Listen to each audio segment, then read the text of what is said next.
when you see the performance by Froome in the Pyrenees stages. The racing we've had since that, a lot of very aggressive racing. The echelons, I was wondering, would it affect Christopher Froome a bit?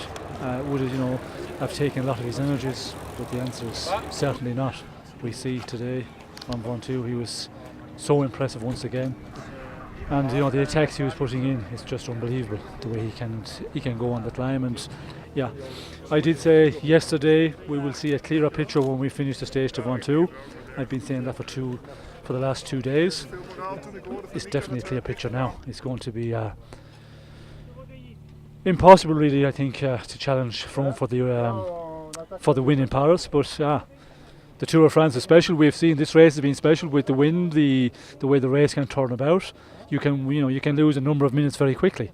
But he's definitely put himself in the real commanding seat, the driving seat, and I don't think now there's anybody going to challenge him. It looks to me that the fight for second and third place on the podium, that's where it's going to be about. Well, I think we did see when Sky weren't as dominant in the last number of days, the last week of racing, but today they turned that around totally on its head, and they are the ones who they took control of the race before the start of the Ventoux. They drove along at a real strong pace, and then we see Peter Kennaugh doing an unbelievable job because he was riding so strong, putting a lot of riders out the rear door. Then Richie Porte take it up, and he done unbelievable damage. The big names were just losing contact, and from there on it was just Froome. And he just anything was left, and he hoped that Contador and if some of the guys Quintana had left, he put that to bed very quickly. Well, it's going to be very difficult to upset Froome because now, the number of guys that can challenge him, they should be easy to control. The only thing, if you get a stage like we did see after the Pyrenees stages, in the Pyrenees stages, it's the second stage in the Pyrenees to Bigorre, that's where we see Sky getting in difficulty. On a stage like that, you could have, a repeat of that situation. Otherwise, I can't see anyone challenging Froome. And you get that opportunity once in a Tour of France, but it's rare you're going to get a second opportunity.